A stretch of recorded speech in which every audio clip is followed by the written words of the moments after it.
Big बॉसच्या घरात कोणाचं प्रकरण कोणाशी जुळेल याचं काही गेम नाही.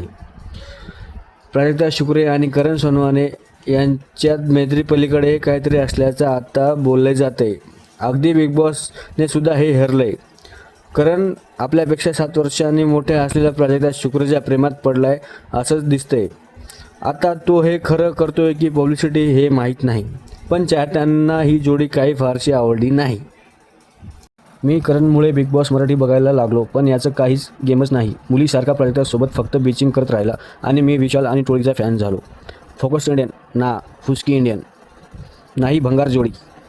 बिग बॉसमधलं प्राण जुळलेलं प्रकरण हे जरा अति होत आहे कसं तरी वाटतंय मला ह्या दोघांना पाहून. अशा अनेक कमेंट करून करण आणि प्राजक्ताच्या जोडीला चाहत्याने भरपूर ट्रोल केला आहे.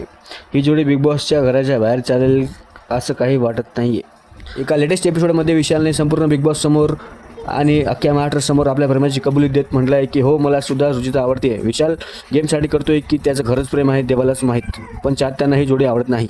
घरातील ही तिसरी जोडी तन्वी कोलते आणि आयुषची ही सुद्धा फार चाहत्यांना काही आवडत नाही. मागच्या बिग बॉस सीझनमधील अनपेक्षित जोडी म्हणजे अरबाज आणि निक्कीची जोडी चाहत्यांना वाटलं की ही जोडपंसुद्धा टिकणार नाही, पण करंट सिच्युएशनमध्ये दोघं एक लिव्हिंग रिलेशनशिपमध्ये राहतात आणि सध्या द 50 या रियालिटी हिंदी शोमध्ये ते दिसत आहेत. शोमध्ये अरबाजने निक्कीला संपूर्ण भारतासमोर प्रपोज केला आहे. लवकरच सिल्वर ट्रॉफी चॅनलला लाईक सबस्क्राईब करा. जय हिंद, जय महाराष्ट्र.